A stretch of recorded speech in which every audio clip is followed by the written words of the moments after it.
တာမညဖလားနဲ့တဆောင်နိုင်ညဤမှတ်တရဘုရားမြတ်စွာဤသာသနာသမိုင်းကိုပြန်ပြီးတော့ကြည့်မယ်ဆိုရင်တဆောင်နိုင်ညရဲ့အမှတ်တရဆိုတာဒီထင်ထင်ရှားရှားရှိခဲ့တယ်အဲ့ဒီရှိတဲ့ထဲမှာအထူးခြားဆုံးကတော့မြတ်စွာဘုရားဟာမကရပြည့်ရှင်အဇဒတဘယင်ကြီးကိုတာမညဖလားမိခွန်းနဲ့ပတ်သက်ပြီးတော့ဖြေချရှင်းလင်းခဲ့တဲ့တာမညဖလားသုတ်တံဒေသနာဖြစ်ပေါ်လာခြင်းပဲဖြစ်တယ်။ခမန်းကြီးအဖြစ်ပြောရမယ်ဆိုလို့ရှိရင်တော့လွန်ခဲ့တဲ့နှစ်ပေါင်း2630ကျော်လောက်အချိန်မှာကြာခဲ့တဲ့အချိန်ကာလကဇာတတမင်းကြီးနဲ့မြတ်စွာဘုရားဟာပြန်လီဆုံတွေ့တဲ့ညအခါသမယတဆောင်မုံလာပြည်နေညမှာဇာတတမင်းရဲ့မိကုံးကိုဖြေတော်အားဖြင့်မြတ်စွာဘုရားသခင်ကိုရောမြတ်တာမညဖလားတုတ်ကိုဟောကြားခဲ့တယ်။ဒါကြောင့်မို့ဒီနေ့ကိုတာမညဖလားနေ့လို့လည်းသတ်မှတ်ကြတယ်ပေါ့။နက္ခပညာလိုက်စားတဲ့ပုဂ္ဂိုလ်တွေကတစောင်းလုံးလုံးလာပြီးနေညဟာနက္ခတရားတွေပြည့်စုံစွာကောင်းကင်မှာထွက်ပေါ်လာတာကိုထောက်ရှုပြီးတော့ဒီနေ့နက္ခတွေစုံလို့ဆေးပေါင်းခါတဲ့နေ့အဖြစ်ဒီလိုသတ်မှတ်ကြတယ်ပေါ့လောကီဘက်ကသတ်မှတ်ချက်တွေကသိပြီးတော့ထူးထူးခြားခြားတော့မရှိပါဘူးမြန်မာလူမျိုးတွေကနေ့ဆေးပေါင်းခတယ်လို့ယုံကြည်ချက်နဲ့မဇလီပင်ကအဖူးတွေတော့ပြောင်းမယ်နေပဲပေါ့ဒီနေ့ခမခဆိုတာတော့ဘယ်သူမှစမ်းသပ်ထားတာမှမဟုတ်တာနော်ဘာပဲဖြစ်ဖြစ်မဇလီဘူးတုတ်တော့စားကြရမှာပဲအဲ့တော့ဒီကနေ့ရဲ့ထူးခြားချက်တွေဟာသာသနာသမိုင်းနဲ့ပြန်ပြီးတော့ကြည့်မယ်ဆိုရင်သုတ်တန်ကြီးတစ်ခုဖြစ်ပေါ်လာတာရဲ့ဇတတမင်းကြီးဟာခမည်းတော်ဗေမိတာရမင်းကြီးကိုထောင်သွင်းအကျဉ်းချရုံမြမကလောက်ကြံတပ်ဖြတ်ပြီးပိဋကရကကံကြီးထိုက်သွားလို့နောင်တရပြီးမြတ်စွာဘုရားစီမရောက်အရောက်သွားပြီးသူ့အမားကိုဝန်ခံလက်ညလို့လည်းပြောလို့ရတယ်နော်အဲ့ဒါလို့မိုက်မဲခဲ့တဲ့အကြောင်းအရာတွေမိုက်မဲခဲ့သမျှမြတ်စွာဘုရားထံဝန်ချပြီးတော့တောင်းပန်ပြီးဘုရားမြတ်စွာရဲ့တပည့်တော်ကအဖြစ်ခံယူလို့ဘုရားပေါ်မှာကြည်ညိုတဲ့ထုခိကဘုရင်တွေထဲမှာဇတတရဲ့ကြည်ညိုမှုဟာအလွန်ကြီးမားတယ်လို့ပြောမြတ်စွာဘုရားသာသနာမှာအရေးပါဆုံးပထမဆုံးတင်တဲ့တန်ခါရနာကိုလည်းပဲဇတတမင်းကြီးဟာတကားခံခဲ့တယ်ပေါ့အဲ့ဒါကြောင့်မို့လို့ဒီကနေ့တဆောင်နိုင်ညရဲ့အမှတ်တရလေးတွေကိုပြန်လီတတိယပြီးတော့မိမိတို့ဘဝမှာတဆောင်တိုင်ညနဲ့ပတ်သက်ပြီးတော့ဘယ်လိုအမှတ်တရတွေမှတ်သားပြီးတော့ဒုဘဝဟာ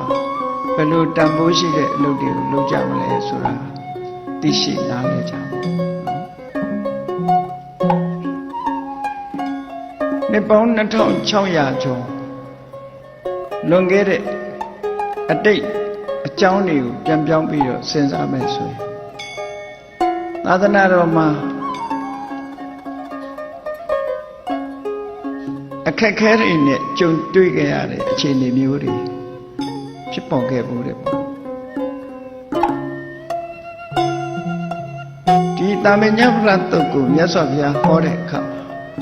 မြတ်စွာဘုရားရဲ့တက်တော်ဟာဘယ်လောက်ရှိပြီလဲလို့မှန်းဆကြည့်လို့လည်းရတယ်အဇဒတမင်းနန်းတက်တဲ့အခါမြ မြတ်စွာဘုရားတက်တော်82နှစ်ရှိသွားပြီပေါ့ဒါပညာဖလားသုံးတဲ့ခေါ်တာဟာအဲ့ဒီ82နှစ်နောက်ပိုင်း85ပတ်ဝန်းကျင်80မပြည့်ခင်ကြားမှာလို့ခံမှန်းပြောကြားလို့ရဒီတုတ်တန်ကအမြဲတမ်းရှည်လျားတာဖြစ်သောကြောင့်ဒီကနေ့အကျဉ်းချုပ်ပြီးတော့တာမညဖလားတုတ်မှာမှတ်သားစရာလေးတွေကိုထူးခြားစွာမှတ်သားပြီးတော့ကြည်ညိုနာယူကြရအောင်မြတ်စွာဘုရားကရာဇဂြိုဟ်မြို့အနီးမှာဇီဝကကြီးရဲ့တည့်ရဲ့ဥယျာဉ်ကျောင်းမှာတရင်သုံးနေတယ်ဇီဝကရဲ့တည့်ရဲ့ဥယျာဉ်ကျောင်းဆိုတာဗေမိတာရမင်းကြီးရဲ့ဝေလူဝန်ကျောင်းလောက်မြို့နဲ့မဝေးဘူးမြို့နဲ့ဝေလူဝန်ကျောင်းရဲ့ဈာထဲလောက်မှာရှိတယ်မြတ်စွာဘုရားထံဇီဝကကျမ်းမာရေးသွားပြီးတော့စောင့်ရှောက်ရတယ်မြတ်စွာဘုရားလည်းတက်တော်ကြီးလာတယ်အဲ့ဒီအချိန်မှာသွားရလာရေးပို့ပြီးတော့လွယ်ကူမှုရအောင်လို့ဆိုပြီးတော့သူ့ရဲ့တည့်ရဲ့ဥယျာဉ်ထဲမှာကျောင်းဆောက်ပြီးတော့မြတ်စွာဘုရားကိုလှူဒန်းထားတာအဲ့ဒီတည့်ရဲ့ဥယျာဉ်ထဲမှာမြတ်စွာဘုရားတရင်သုံးနေတဲ့အချိန်ပေါ့အခုလို့တဆောင်မုံလာပြီနေညကြီးတဆောင်မုံလာပြီနေညကိုမြတ်စွာဘုရားစီသွားဖို့အကြောင်းတရားဘယ်လိုဖြစ်လာလဲအဇာတတမင်းကြီးဟာမြတ်စွာဘုရားကိုအလွန်ကြည်ညိုကိုးကွယ်တဲ့သူ့ရဲ့ဖခင်ကိုဒေဝရရဲ့စကားလက်ခံယုံကြည်ပြီးတော့ထောင်သွင်းအကျဉ်းချနောက်ဆုံးမှာလောက်ကျန်တပ်ဖြတ်လိုက်တဲ့အထိအောင်သူကျူးလွန်ခဲ့တယ်ကျူးလွန်ခဲ့တဲ့အချိန်ကနေစပြီးတော့နောင်တတွေရပြီးစိတ်မချမ်းသာနဲ့နေရတဲ့ရက်တွေကုံဆုံးသွားရတဲ့ရက်တွေဟာမတမများလာနောက်ဆုံးမှာသူ့ကိုတိုက်တွန်းနှိုးဆော်ခဲ့တဲ့အကြံပေးခဲ့တဲ့ဒေဝဒယဟန်ဟာလေမြတ်စွာဘုရားထံနောက်ဆုံးနောင်တရလို့ဘုရားကိုဝန်ချမယ်လို့လာတဲ့အချိန်မှာဘုရားနဲ့တွေ့ခွင့်မရပဲနဲ့စေရွန်ကျောင်းထဲမှာပဲမြေမြူပြီးတော့သက်ဆုံးသုံးသွားတယ်ဒီအခါမှာအဇာတတဘုရင်ဟာပို့ပြီးတော့ထိတ်လန့်တုန်လှုပ်လာဖခင်ဗေမိတာရမင်းကြီးကိုလှုပ်ကြံတပ်ဖြတ်လို့စိတ်မကောင်းဖြစ်ရတဲ့အပြင်သူ့ရဲ့ကြံပေါ်ကြံဘက်သူကိုးကွယ်တဲ့ဆရာဒေဝရကြီးရဲ့ဘဝဆသိမ်မကောင်းတာကိုကြည့်ပြီးစိတ်နှလုံးတွေခြောက်ခြားတုန်လှုပ်ညဆိုရင်အိတ်ကောင်းခြင်းမအိပ်ရအိတ်မပြောတဲ့ညတွေမြောက်များစွာ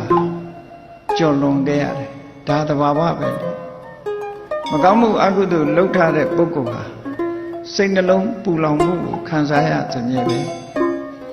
မိမိအမားဟာပြင်လို့မရနိုင်တော့မှားယွင်းခဲ့တဲ့အမှားကြီးတစ်ခုသူကျူးလွန်ခဲ့တယ်တဆောင်မုံလာပြီနေ့ဆိုတာကြက်တရားတွေလည်းစုံတယ်လားကလည်းမတန်မှတာတယ်ဇန္တတမင်းကြီးဟာတူးတယ်အိပ်ဆက်ဖို့ဆိုတာသူ့အတွက်မှာမနစ်သက်စရာတစ်ခုဖြစ်တယ်တယောက်တည်း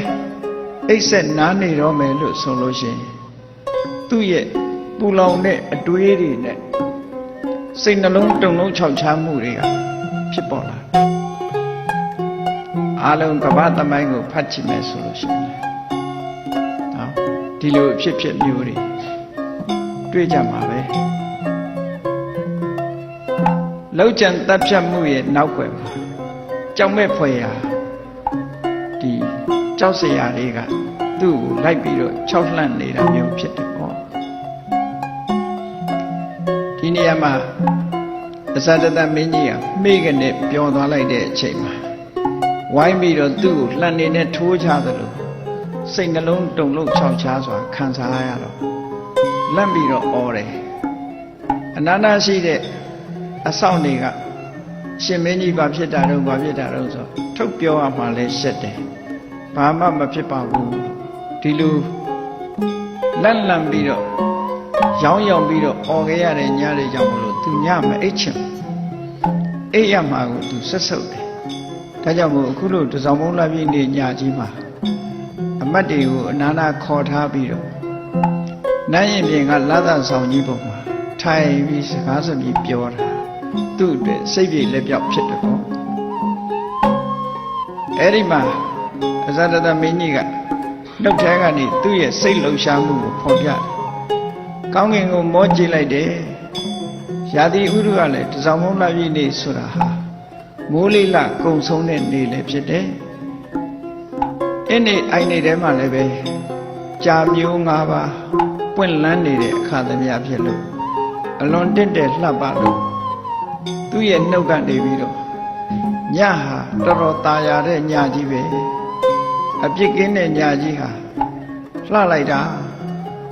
မှတ်တမ်းတင်စရာကောင်းလိုက်တာဆိုပြီးတော့အမတ်တရဲ့ကြားမှာသူကဘာပြောလိုက်တော့ဆိုဒီလိုตาရလှပတဲ့ညမှာငါစိတ်နှလုံးအေးချမ်းအောင်တရားဓမ္မဟောပြောပေးမဲ့ဘယ်လိုတမနာပြမနာမျိုးကိုငါစိတ်ကရင်ကောင်းမလဲစိတ်နှလုံးတုန်လုံးခြောက်ခြားနေတဲ့ပုဂ္ဂိုလ်ဟာသူ့စိတ်ကိုပြေရာပြေချောင်းပြောနိုင်မဲ့ပုဂ္ဂိုလ်မျှော်လင့်နေတာဟာတဘာဝပဲပေါ့အဲ့ဒီအချိန်မှာအနန္တမှာခြံရံဝိုင်းဝန်းခါစားနေကြတဲ့အမတ်တွေကတယောက်ပြီးတယောက်ထလျှောက်တယ်ရှင်မင်းတရားကြီးပူရဏကတ္တဝါဟာတက်တော်ရွယ်တော်လည်းရပြီတပည့်ပြိဿလည်းအလုံးကောက်များတယ်အယူဝါဒတွေကိုလည်းတည်ထောင်ထားတဲ့ပုဂ္ဂိုလ်ဖြစ်ပြီးလူတိုင်းကလည်းပဲသာဓုတမ္မတော်သူတော်ကောင်းကြီးလို့အတိမတ်ပြုထားပါတယ်ပူရဏကတ္တဝါစီသွားချက်ကပ်ပါလားချက်ကပ်မယ်ဆိုရင်ရှင်မင်းကြီးဟာစိတ်နှလုံးအေးချမ်းမှုကိုရရှိမယ်လို့ထင်ပါတယ်လို့ရှောက်တော့ဇာတတမင်းကြီးကမလှုပ်ဘူးဘာဖြစ်လို့တော့ဆိုတစ်ချိန်တုန်းကပူရဏကတ္တဝါစီသူရောက်ခဲ့ပြီးပြီပေါ့တခါမဂ္ဂလိကိုးကွယ်တဲ့အမတ်ကလည်းပဲရှောက်ပြန်တယ်မဂ္ဂလိဂေါသလာစီသွားလို့ရှိရင်တော့စိတ်နှလုံးအေးချမ်းမှုရမှာပါဘုရင်ကြီးကမတုံ့ပြန်ဘူးအဇိတာကေတကမလပကုဒ္ဒကိစ္ဆယနာနိခန္ဓနာတဗုဒ္ဓသင်္စယပေလထဗုဒ္ဓလို့ထိုခေတ်ကထင်ရှားကြော်ကြားတဲ့ဘာသာရေးခေါင်းဆောင်ကြီးတွေစီသွားဖို့ဆိုင်ရာကိုးကွယ်တဲ့ဘာသာဝင်အမတ်တွေကဘုရင်ကြီးကိုတန်တော်တင်ကြတယ်အစတတမင်းကမလှုပ်ဘူးသို့တော့အစတတမင်းရဲ့အနီးပါးမှာဇီဝကဆိုတဲ့တမားတော်အမတ်ကြီးကဘာမှမပြောဘဲနဲ့ငြိမ်ထိုင်နေကြံတဲ့အမတ်တွေကအလူရဲ့သူတို့ဆရာရဲ့ဂုဏ်ကျေးဇူးတွေကိုထုတ်ဖော်ပြောနေတဲ့အချိန်မှာဇီဝကကတော့တုတ်တုံမှမလှုပ်ဘူးအဲ့ဒါကိုအားမလို့အားမရဖြစ်တော့အဇာတတမင်းကကိမ္ပနာတမ္မဇီဝကကိမ္တမ္မဇီဝကတုံနီတငယ်ချင်းဇီဝကမင်းကဘာလို့ငြိမ်နေတာလုံးဇီဝကစကားမပြောတော့ပြောစီချင်တာကဇီဝကကိုပြောစီချင်ဒီစကားပြောနေတာသူတခြားကြောင့်မဟုတ်ဘူးတခြားဘာသာရေးခေါင်းဆောင်တွေစီသူရောက်ခဲ့တယ်စိတ်ကြည်နူးမှုမရဘူးမြတ်စွာဘုရားစီသွားခြင်းနဲ့သွားခြင်းလို့သူ့ဘာသူသွားပါလားလို့ဆိုသွားရမှာယွန့်နေတယ်ဘာဖြစ်လို့ယွန့်သူလှုပ်ထားတဲ့အလုပ်တွေကဒေဝရတ်နဲ့ပူပေါင်းနေမြတ်စွာဘုရားကိုဆန့်ကျင်ဘက်လုပ်နေတဲ့ဒေဝရတ်ကိုအားပေးတော့မြတ်စွာဘုရားနဲ့တွေ့ရမှာမျက်နှာပူတယ်ပေါ့တစ်ချိန်တုန်းကဆန့်ကျင်ဘက်အကြီးကျယ်လုပ်ခဲ့တာလေဘုရားကိုလေးသမားတွေလွတ်ပြီးတော့လှုပ်ကြံတပ်ဖြတ်တာလဲသူပါတယ်နာလာဂီရိဆင်ကြီးကိုအရက်တွေတိုက်ပြီးတော့ဘုရားဆုံးကကြွလာမဲ့လမ်းမှာလွတ်လိုက်တာလဲသူပါတယ်ဒေဝရတ်ကိုအားပေးအားမြောက်လုပ်တဲ့ထဲမှာဒေဝရတ်ရဲ့လုပ်ရက်တွေထဲမှာအားလုံးအဇာတတဟာပါဝင်ပတ်သက်နေခဲ့တယ်။ဒါကြောင့်မို့မြတ်စွာဘုရားနဲ့တွေ့ဖို့သူ့မှာခက်ခဲရှိတယ်။ ဘုရားကိုမတွေ့ရဲဘူးပေါ့သွားကျင်တာကတော့ဘုရားစီသွားကျင်တယ်ပေါ့ဒီပြင်ဘာသာရေးကောင်းဆောင်တွေစီရောက်ပြီးပြီမြတ်စွာဘုရားဂေါတမဗုဒ္ဓစီမရောက်အသေးတော့သူသွားကျင်တယ်အဲ့ဒီကြတော့မှဇီဝကကနေပြီးအရှင်မင်းကြီးတဲ့ကျွန်ုပ်ရဲ့တရဥယျာဉ်မှာမြတ်စွာဘုရားဟာရဟန်းပေါင်း1250နဲ့တရင်သုံးနေထိုင်လျက်ရှိပါတယ်အဲ့ဒီမြတ်စွာဘုရားမှာဒီလိုဂုဏ်ကြီးတွေရှိပါတယ်ဒါကြောင့်မို့လို့ရှင်မင်းကြီးသွားရောက်စိတ်ကပ်မယ်ဆိုရင်ဧကန္တစိတ်နှလုံးကြည်နူးမှုအေးချမ်းမှုကိုရမှာပါလို့ဆိုတော့ဘုရင်ကြီးကဒီစကားကိုလိုချင်နေတာဖြစ်တော့ကြောင့်အေးဒါဆိုလဲတို့သွားရအောင်ကဲချက်ချင်းပြင်ဆင်ပေတော့လို့အမိန့်ပေးလိုက်တာဇီဝကချက်ချင်းစင်မရင်သား900ကိုတခါတည်းအမိန့်ပေးပြီးတော့ကတ်တင်ပြင်ဆင်ခိုင်းတယ်စင်နေနဲ့မြတ်စွာဘုရားရှိသွားမယ်ဘာဖြစ်လို့စင်နေကိုရွေးတယ်လဲလို့ဆိုစင်နေကခြေသံလုံးနေမြင်းဆိုတာကြတော့ခွာသံတွေကအမတန်မှဆူတယ်မြင်း900နဲ့သွားမယ်ဆိုရင်ခွာသံတွေဆူလိုက်မယ်မြတ်စွာဘုရားတိတ်ဆိတ်ငြိမ်သက်တဲ့ညအခါမှာဆင်နဲ့သွားတာကောင်းတယ်ဘုရင်ကြီးအတွက်အန္တရာယ်ကင်းဖို့ဆိုပြီးတော့ဆင်ပေါ်မှာ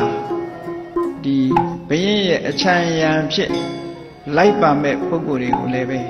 ယောက်ျားသားတွေမထားဘဲနဲ့အမျိုးသမီးတွေကြီးပဲစစ်ဝတ်တစားတွေဝတ်ဆင်ပြီးတော့ဆင်ပေါ်မှာလက်နဲ့ကိုယ်စီနဲ့ပါဝင်ဆောင်ရွက်စီအမျိုးသားယောက်ျားတွေကိုတော့ဘေးကခြံရံအနေနဲ့ဘုရင်ကြီးအန္တရာယ်ကင်းမှုညရင်းချင်းမြို့ပြင်ထွက်တဲ့ဆိုတာဘုရင်နေမှာအမတန်မှအန္တရာယ်ရှိတာဟော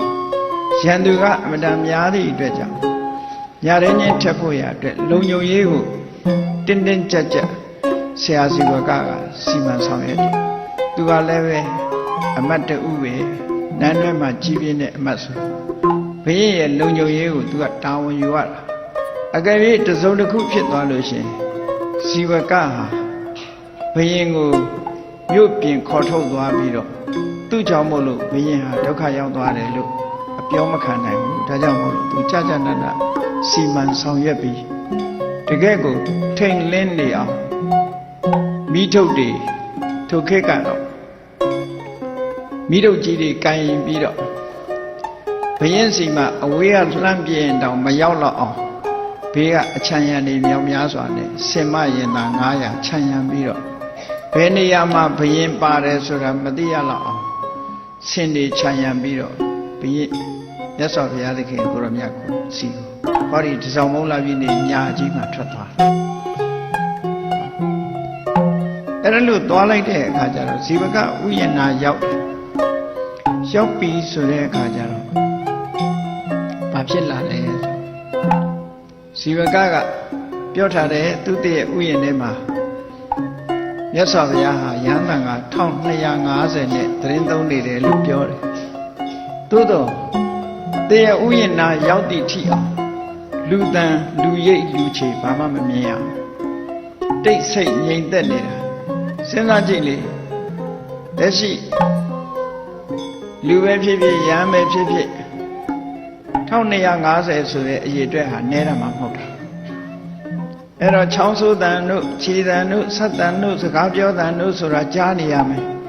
အခုဘာသာမှမကြားဘူးမကြားတဲ့အခါကျတော့ဇီဝကလည်းပဲဘုရင်အနီးနားမှာပါလာသာတတမင်းကြီးကစိတ်ထဲမှာစိုးရွံ့လာဘုရင်ဆိုတာဟာတိတ်ဆိတ်ငြိမ်သက်နေတာတော့တိတ်ပြီးတော့မကြိုက်ဘူးသူကစူးစူးညံနဲ့သူ့ရဲ့ရက်တင်းနဲ့မန်းနေနဲ့ဒီလိုသွားအပြင်ရောက်တဲ့အခါကျတော့တိတ်ဆိတ်ငြိမ်သက်မှုကြောင့်သူကနည်းနည်းစိုးရိမ်သွားတယ်အတွေးတစ်ခုပေါ်လာတယ်ဇီဝကငါများရန်သူတွေလက်အပ်မလို့ခေါ်လာတာများလား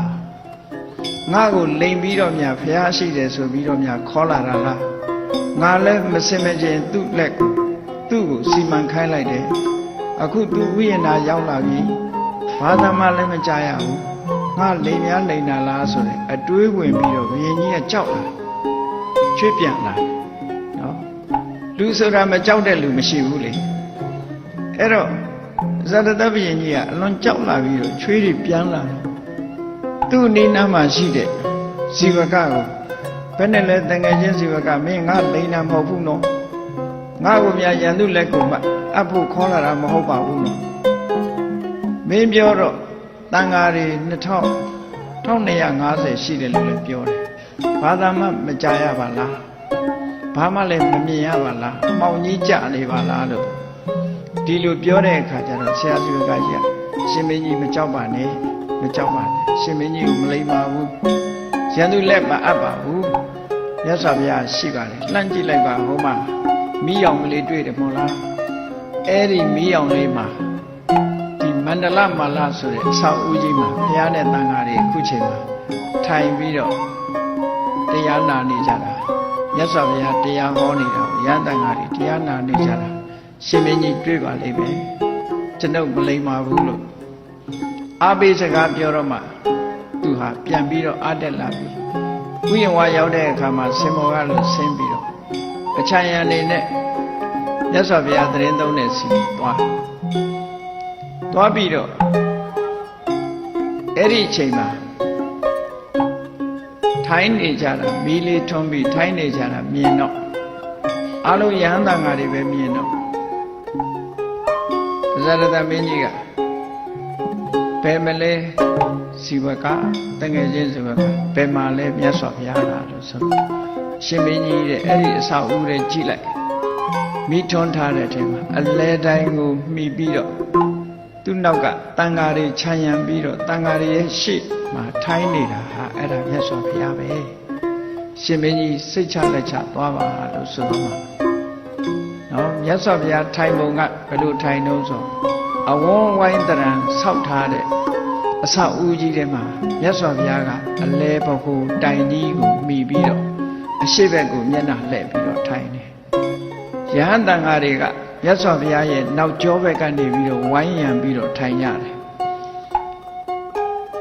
မြတ်စွာဘုရားကိုဖူးဖို့လာရောက်တဲ့အဇတတမင်းကြီးနဲ့မင်းပရိသတ်တွေကအရှိဘက်နန်းရံကိုမှီပြီးတော့အနောက်ဘက်မြတ်စွာဘုရားဘက်မျက်နှာလှည့်ပြီးတော့သူတို့ကဝန်းရံပြီးတော့ထိုင်ကြတော့မြတ်စွာဘုရားဟာပရိသတ်ရဲ့အလဲကောင်မှာထိုင်ပြီးသားဖြစ်နေတယ်ပေါ့အဲ့လိုအဇတတမင်းကြီးကမြတ်စွာဘုရားနာရောက်တဲ့အခါမှာဘုရားရှိရောက်ရင်ရောင်တိရောင်တဖြစ်နေတယ်ဘုရားကိုသူရုပ်တရက်နှုတ်မဆက်ရဲဘူးဘာဖြစ်လို့လဲဆိုသူကျွလွန်ကားတဲ့ပြစ်တွေကအင်တမကြီးမားတာမြတ်စွာဘုရားကိုကြည်ညိုကိုးကွယ်တဲ့ဘုရားရဲ့တကယ့်ကိုတကားဖြစ်တဲ့တကားရင်းဖြစ်တဲ့ပေမိတာရမင်းကိုလှုပ်ကြံတပ်ဖြတ်လိုက်တယ်မြတ်စွာဘုရားကိုဆန့်ကျင်ဘက်လှုပ်နေတဲ့ဒေဝရယဟန်ကိုအားပေးအားမြောက်လုပ်ခဲ့တယ်ဒေဝရခိုင်းတဲ့အတိုင်းလေးသမားတွေလွတ်ပြီးဘုရားကိုပြစ်တတ်ဖို့လုပ်တယ်နာလာဂီရိဆင်ကြီးလွတ်ပြီးတော့ဘုရားကိုတိုက်ဖို့ကြံခဲ့တယ်ဒါတွေဟာအကုန်လုံးသူပါဝင်ပတ်သက်နေတာတွေကိုကြည့်ပြီးသူ့ဘာသူစိတ်နှလုံးတွေတုံလုံးခြောက်ချားပြီးမြတ်စွာဘုရားကိုစကားမပြောရဘူးမပြောဘဲနဲ့ရဟန်းတန်ဃာတွေကတိတ်ဆိတ်ငြိမ်သက်ပြီးတော့တပါးမှလှုပ်တာရှက်တာမမြင်ရဘူးမြတ်စွာဘုရားရဲ့နောက်ကျောဘက်ကနေထိုင်းနေကြတဲ့ရဟန်းတွေဟာငြိမ်သက်ပြီးတော့နေတာကြည့်လိုက်တဲ့အခါမှာသူ့စိတ်ထဲမှာဘယ်လိုသူ့နှုတ်ကဘာပြောမိလိုက်လဲဆိုရင်ဟောဒီယဟန်တန်ဃာတွေငြိမ်သက်တယ်လို့ငါရဲ့သားတော်ဥရိယပဒမင်းသားလေးငြိမ်သက်ရင်ဘလောက်ကောင်းမလဲဆိုစိတ်ထဲမှာဒီလိုတွေးတာ